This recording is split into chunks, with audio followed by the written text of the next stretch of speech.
This is Bevin with Den of Geek. I am here at the Javits Center with the Vice President of ReedPOP for the North American District, Mike Armstrong. How you doing? Good, you're back. Welcome back. I am. Welcome back. This is like a nice little tradition that we do every year before the con starts. How you feeling? Pretty good. Tell me, what is new this year at New York Comic Con? There's a lot that's new. Some of the same old stuff. We're back at MSG for Friday, Saturday, Sunday. Back at Hammerstein Ballroom for Thursday, Friday, Saturday. So that's where you're going to see a lot of the big TV panels, a lot of the big studio panels. So we're excited to be back there. One of the new things is we adjusted our strategy around anime a bit. Last year we created an entire separate show over at Pier 94. Pier 94 is like condemned kind of, or Pier 92. I don't know. Things aren't good over there right now. Okay. Yeah. So don't go there. Don't go there. But we've moved all of our anime content over to Hudson Mercantile, which is 1 block away from the Javits. We've got separately ticketed events going on all throughout the day, Friday, Saturday, Sunday. And then level 1 is activations, photo ops, food and drink giveaways. It's going to be really cool over there. So expand a little bit on activations for people that don't know what an activation is. Yeah, it's like, you come to these shows, and if you actually look behind us, it's a lot of retail, and it's, digging through long boxes and looking for old toys, and that's great.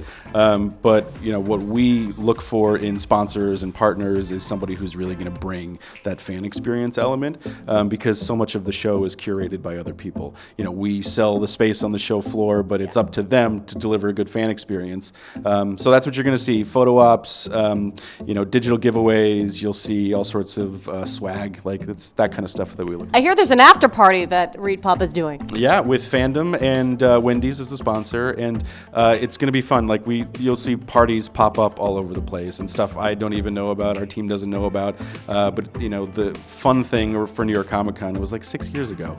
You start walking up and down Times Square and you see people in cosplay, and we really start to feel like Comic Con's taking over the city, and it's continuing to. Speaking of things that are continuing in Gloria, Hudson Yards is getting closer and closer to being involved with you guys, correct? Yeah, I hope so. 10 years ago when I started working here and working on New York Comic Con, the area around Javits Center was just one giant hole in the ground, and you've seen a lot of awesome development. There's a lot of retail, a lot of restaurants, so it's not as intimidating to come to New York Comic Con and leave the building. Mm-hmm. So there's some new performing arts spaces, there's the Vessel, there's a beautiful park across the street, so we'd love to get that to be a fan hub and a destination for people. It's something that's still in the works, but we're hoping that that's going to become a fun activity outside of New York Comic Con.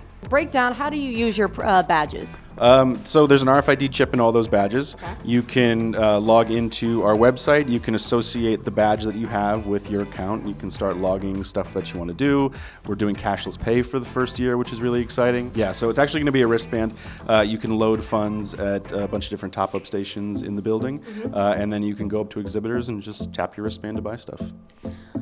That sounds really easy and convenient. Thank you for that. We want to make it as easy as possible for people to part with their money with our wonderful exhibitors. And they get good stuff in return. Today, break down what is happening. This is the day before. Yeah. So we've been here since Monday, moving in. A lot of freight comes in, a lot of the dirty behind-the-scenes business of running a comic convention. Right now, you're starting to see the last of the exhibitors come in. You're starting to see fans pick up their badges. There's a little bit more excitement in the air.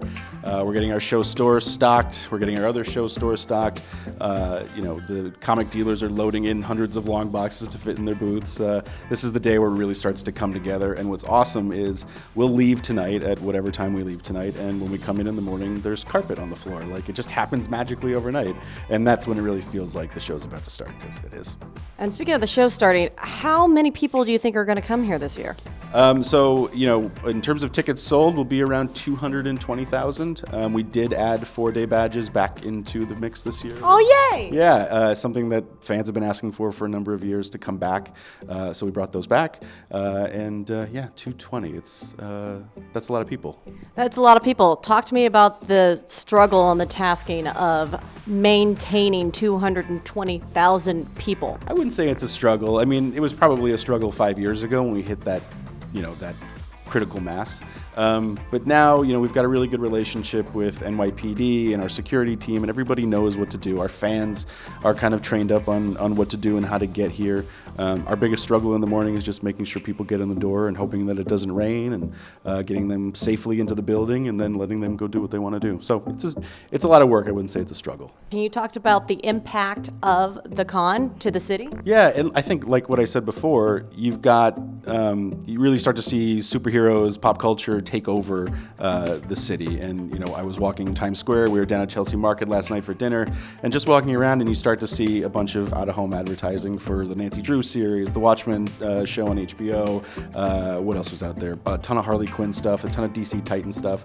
So, obviously companies are targeting New York around Comic-Con time.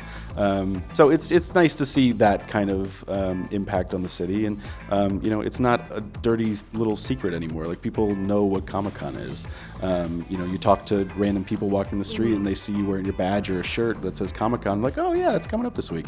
So it's nice to be, have that recognition in the city. Great. Now this is going to be a very tricky question for you. Yeah, I know. Are you ready? Okay, let's do this. Can you tell me the top 3 things I should know when attending New York Comic-Con? Tips, if you will. Don't be an idiot. 1. Like, that used to be the final line in our weapons policy. We took that out for legal reasons, but don't think that you can get in here cosplaying as Harley Quinn with a baseball bat. Don't think that you can get in here with a real sword. Like, know the rules before you get here. That's number 1.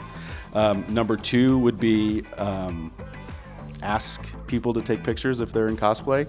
We're really sensitive to, we have a very well thought out and stated anti-harassment policy that's posted all over our app and all over our website. So, we want people to come to the show and feel safe and secure. And just because you're cosplaying doesn't necessarily mean that you want pictures taken. So we want people to be able to express themselves without the pressure of that. So that's number 2. And number 3, I would say pack comfortable shoes and know where the secret hidden bathrooms in Javits are. Right. I know where one of them is, but I'm not going to tell you guys because I want to use that bathroom. Yes. Yeah, that's why they remain secret. Well, thank you so much, Mike, for talking to us. We're looking forward to New York Comic-Con, and we'll check in with you towards the end of the con and see how you're doing. Yeah. All right? We'll see. You'll be fine. I have faith in you. Thank you.